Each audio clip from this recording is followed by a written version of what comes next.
नमस्कार, मी डॉक्टर वैशाली। आज आपण महिलांमध्ये खूप कॉमन पण दुर्लक्षित समस्या म्हणजेच स्कॅन्टी मेन्सेसबद्दल सविस्तर माहिती जाणून घेणार आहोत। जर तुमची पाळी खूप कमी प्रमाणात येते, 1 ते 2 दिवसात संपते किंवा फक्त स्पॉटिंग होते, तर हा व्हिडिओ नक्की शेवटपर्यंत बघा। स्कॅन्टी मेन्सेस म्हणजे काय? स्कॅन्टी मेन्सेस म्हणजे पाळीचे प्रमाण खूप कमी असणे। नॉर्मल पिरियड 3 ते 5 दिवस राहतात आणि स्कॅन्टी पिरियड फक्त 1 ते 2 दिवस पाळी येते। खूप कमी रक्तस्राव, फक्त स्पॉटिंग याला मेडिकल भाषेत हायपोमेनोरिया म्हणतात। तर याची कारणे कोणती?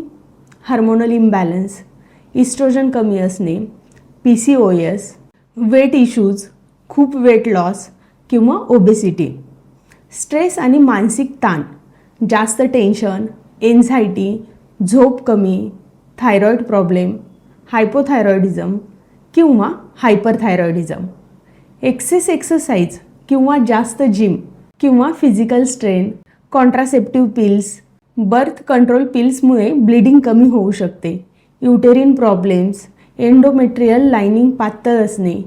याचे सिम्पटम्स पाळी खूप कमी येणे, 1 ते 2 दिवसात संपणे, स्पॉटिंग, कधीकधी infertility issues, weakness, hormonal signs.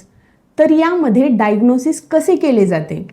Doctor खालील टेस्ट सुचवू शकतात, जसं की USG म्हणजे sonography, hormone test, thyroid profile. यावरती घरगुती उपाय काय करावेत? तर डाएट सुधारणा, बीटरूट रक्तवाढीसाठी, पपया पाळी रेग्युलर करण्यासाठी, carrot juice, green leafy vegetables म्हणजेच हिरवे पालेभाज्या, हळदीचे दूध, हार्मोनल इम्बॅलन्ससाठी उपयोगी गूळ, आयर्न रिचसाठी म्हणजेच ब्लीडिंग इम्प्रूव्ह करण्यासाठी, तीळ पाळी रेग्युलर करण्यास मदत करतात, ॲलोवेरा ज्यूस हार्मोनल बॅलन्स करतात, पण याचा अतिशय जास्त प्रमाणात वापर करू नये।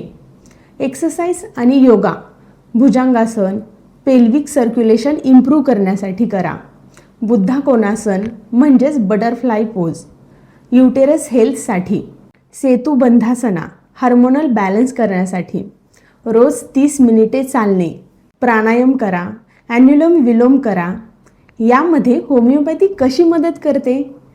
तर पल्सेटिला इरेग्युलर मेन्सेससाठी दिले जाते, सेपिया हे हार्मोनल इम्बॅलन्ससाठी दिले जाते, नॅट्रमूर हे औषध स्ट्रेस रिलेटेड प्रॉब्लेमसाठी दिले जाते। इंडिव्हिज्युअल केसनुसार मेडिसिन निवडले जातात। तर डॉक्टरांना कधी भेटावे? तर 2 ते 3 महिने पाळी खूप कमी येत असेल, प्रेग्नन्सी डाऊट असेल, सिव्हिअर विकनेस, इनफर्टिलिटी इश्यू असेल, तर डॉक्टरांचा सल्ला घेणे आवश्यक आहे। स्कॅन्टी मेन्सेस ही छोटी वाटणारी पण मोठ्या समस्येची सुरुवात असू शकते। वेळीच योग्य आहार, व्यायाम आणि उपचार केल्यास ती पूर्णपणे नियंत्रणात आणता येते।